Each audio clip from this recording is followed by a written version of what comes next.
فسوف يعلمون ولقد نعلم أنك يضيق صدرك بما يقولون فسبح بحمد ربك وكن من الساجدين واعبد ربك حتى يأتيك اليقين.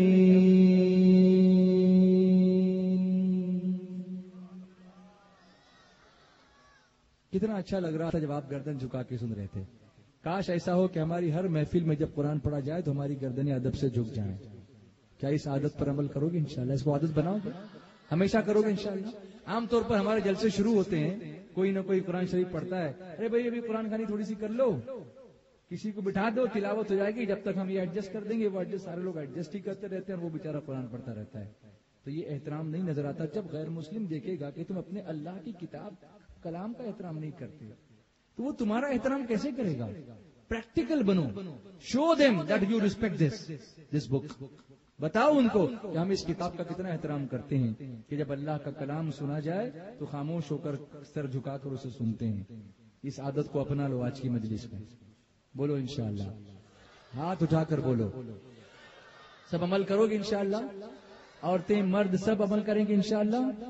اللہ عمل کی توفیق عطا فرمائے. اب دیکھیے آج کل کے حالات کے تناظر میں ان آیتوں کا ترجمہ کنز الایمان سے سماعت فرمائے. پہلے سے جو آیتیں آئی ہیں ابھی جو میں نے پڑھی، وَلَقَدْ آتَيْنَاكَ سَبْعًا مِنَ الْمَثَانِي وَالْقُرْآنِ الْعَظِيمِ، اور بے شک ہم نے تم کو 7 آیتیں دیں جو دہرائی جاتی ہیں. وہ 7 آیتیں سورہ فاتحہ ہے جو دہرائی جاتی ہے. ہر نماز میں اس کو پڑھنا لازم ہے، پڑھتے ہی ہے، بار بار وہ پڑھی جاتی ہے. ہم تو نماز کے باہر بھی بار بار پڑھتے ہیں. اللہ فرماتا ہے وہ آیتیں جو دہرائی جاتی ہیں. بولو نا. تو یہ دہرانا قرآن کریم کے عین مطابق ہے، یہ مخالف نہیں ہے، یہ بدعت نہیں، اللہ کا حکم ہے کہ سورہ فاتحہ کو دہرایا جائے. بولو نا ذرا پیار سے. جب قرآن کریم پڑھو گے تو ساری چیزوں کا جواب ملے گا. Everything is explained in Quran. People are misleading you. کہتے کہاں لکھا ہوا ہے؟ مجھے بتاؤ یہاں لکھا ہوا ہے. بتا سکتے ہیں آپ؟ آگے بڑھتے ہیں. لا تمدن عینیک الی ما متعنا به ازواجا منهم ولا تحزن علیہم، اور اپنی آنکھ اٹھا کر اس چیز کو نہ دیکھو جو ہم نے ان کے کچھ جوڑوں کو برتنے کو دی. یعنی کیا ہے؟ معنی یہ ہے کہ اے سید انبیاء صلی اللہ علیہ وسلم، ہم نے آپ کو ایسی نعمتیں عطا فرمائیں جن کے سامنے دنیاوی نعمتیں حقیر ہیں. ہم یورپ کو دیکھتے ہیں، ان کی ترقی کو دیکھتے ہیں، ان کی راکٹس کو دیکھتے ہیں، ان کی مارس کی اسپیس ایئر کرافٹ کو دیکھتے ہیں، ان کی سڑکوں کو دیکھتے ہیں، چمچماتی ہوئی سڑکوں کو دیکھتے ہیں، ہیرے جواہرات کو دیکھتے ہیں، الیکٹرانکس کو دیکھتے ہیں، گیجٹس کو دیکھتے ہیں. تو ہم سوچتے ہیں یا اللہ ہم اللہ کے ماننے والے ہیں، پھر یہ لوگ اتنے اس معاملے میں آگے کیوں ہیں؟ تو اللہ نے اپنے محبوب سے فرمایا کہ محبوب، ہم نے آپ کو ایسی نعمتیں عطا فرمائیں جن کے سامنے دنیاوی نعمتیں کچھ بھی نہیں ہیں، حقیر ہیں.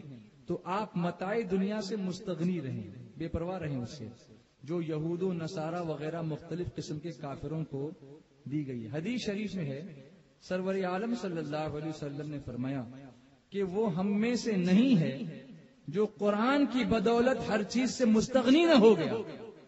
جب قرآن مل گیا تو اور کیا چاہیے؟ ہر چیز سے بے پرواہی اختیار کرو. آئی ڈونٹ کیئر کچھ ہے یا نہیں ہے، اللہ کی کتاب جیسی دولت میرے پاس ہے. مجھے بتاؤ کیا ان کے پاس یہ کتاب ہے؟ نہیں ہے. ہمارے پاس اللہ کی کتاب ہے. اس نعمت کی قدر کرو. یعنی قرآن ایسی نعمت ہے جس کے سامنے دنیاوی نعمتیں ہیج ہیں. اب آگے دیکھیے، ولا تحزن علیہم، اور ان کا کچھ غم نہ کھاؤ کہ وہ ایمان نہیں لائے. وخفض جناحک للمؤمنین، اور مسلمانوں کو اپنے رحمت کے پروں میں لے لو. اللہ اپنے محبوب سے فرماتا ہے محبوب مسلمانوں کو اپنے رحمت کے پروں میں لے لو اور انہیں اپنے کرم سے نوازو. ہم جب کہتے ہیں یا رسول اللہ کرم کیجئے خدا کے واسطے تو کچھ لوگوں کو اعتراض ہوتا ہے کہ یہ کرم کیوں ان سے حضور سے مانگ رہے ہو. اللہ نے فرمایا محبوب مسلمانوں کو اپنی رحمت کے پروں میں لے لو اور ان کو اپنے کرم سے نوازو. تو اللہ جب نوازنے کا حکم دے رہا ہے تو امتی مانگنے سے کیوں کترائے گا؟ بولو نا محبت سے ذرا. آپ سمجھ رہے ہیں؟ That is why, come on, that is why don't be shy. S D I don't be shy. That is why. اب ایس ڈی آئی سے صرف اوکیجنل وابستگی نہ رکھو کہ جب کوئی بڑا پروگرام ہوگا تو دوڑے چلے آئیں گے ایس ڈی آئی. اور اس کے بعد جب ہفتہ واری کی بات آئے گی, تربیت کی بات آئے گی, حاجیوں کی تربیت کی بات آئے گی, اجتماع کی بات آئے گی, تو پھر نہیں وہ تو ٹائم نہیں ملتا. ایسا نہیں, پوری وابستگی اختیار کرو انشاءاللہ. اس محلے میں اب تحریک کا کام آگے بڑھنا چاہیے. نہیں بولتے نا کچھ, بولو نا, بڑھے گا نا انشاءاللہ. انشاءاللہ آگے بڑھتے ہیں. وَقُلْ إِنِّي أَنَا النَّذِيرُ الْمُبِينُ, اور فرماؤ کہ میں ہی ہوں صاف ڈر سنانے والا. كَمَا أَنزَلْنَا عَلَى الْمُقْتَسِمِينَ, جیسا ہم نے بانٹنے والوں پر اتارا. الَّذِينَ جَعَلُوا الْقُرْآنَ عِضِينَ, جنہوں نے کلام الہی کو تکے بوٹی کر لیا. فَوَرَبِّكَ لَنَسْأَلَنَّهُمْ أَجْمَعِينَ, تو تمہارے رب کی قسم ہم ضرور ان سب سے پوچھیں گے. عَمَّا كَانُوا يَعْمَلُونَ, جو کچھ وہ کرتے تھے. اب یہ ساری آیتیں, اب اس کی تفسیر میں نہیں جا رہا ہوں. میں جو آج کے حالات کے متعلق جو آیتیں آپ کے سامنے پیش کرنا چاہتا ہوں ان کو آپ دیکھیں. فَاصْدَعْ بِمَا تُؤْمَرُ, اللہ فرماتا ہے تو اعلانیہ کہہ دو جس بات کا تمہیں حکم ہے.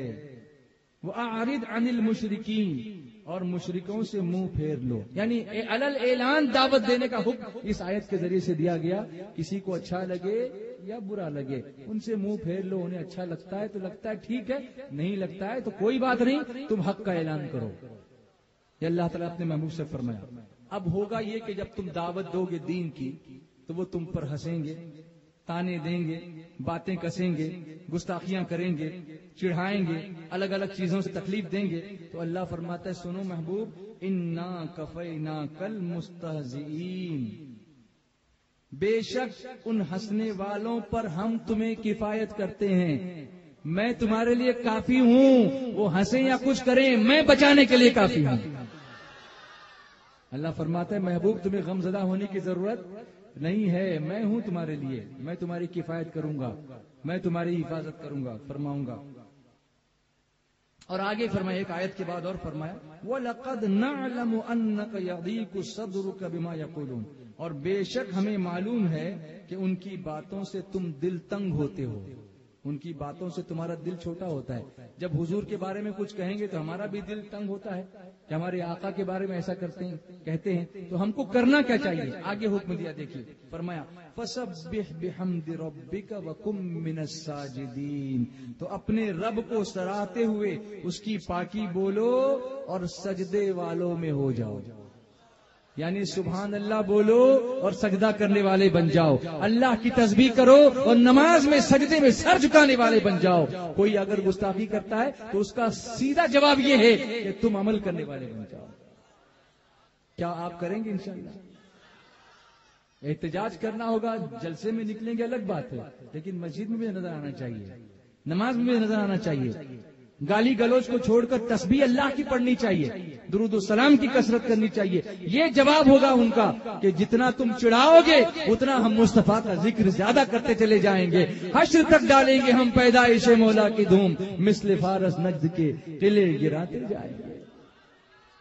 وَاعْبُدْ رَبَّكَ حَتَّى يَأْتِيَكَ الْيَقِينُ, اور مرتے دم تک اپنے رب کی عبادت میں رہو. اللہ فرماتا ہے آخری دم تک اس کام کو چھوڑنا نہیں ہے, بلکہ اپنے رب کی کیا کرنی ہے, عبادت کرنی. یہ بات سمجھ میں آئی؟ اب آپ پوچھیں گے میں یہ باتیں قرآن شریف سے آپ کو کیوں سمجھا رہا ہوں. توجہ ہے, سن رہے ہیں کہ بات کر رہے ہیں؟ میں تو سن رہا ہوں, آپ لوگ سن رہے ہیں؟ کتنے لوگ؟ سب سن رہے ہیں, غور سے سن رہے ہیں, عمل کرنے کے ارادے سے سن رہے ہیں.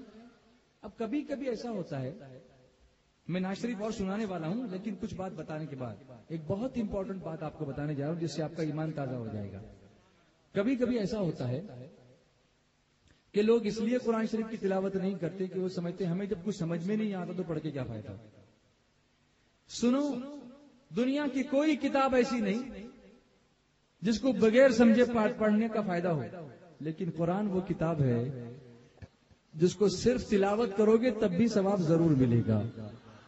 یہ وہ کتاب ہے جس کو چھونے پر ثواب ہے, یہ وہ کتاب ہے جس کو دیکھنے پر ثواب ہے, یہ وہ کتاب ہے جس کو پڑھنے پر ثواب ہے, یہ وہ کتاب ہے جس کی تلاوت سننے پر ثواب ہے, یہ وہ کتاب ہے جس پر عمل کرنے پر دوگنا ثواب ہے. لیکن کوئی اور کتاب دنیا میں آپ نظر نہیں آئے گی آپ کو جس کو بغیر سمجھے پڑھنے پر ثواب. میں بغیر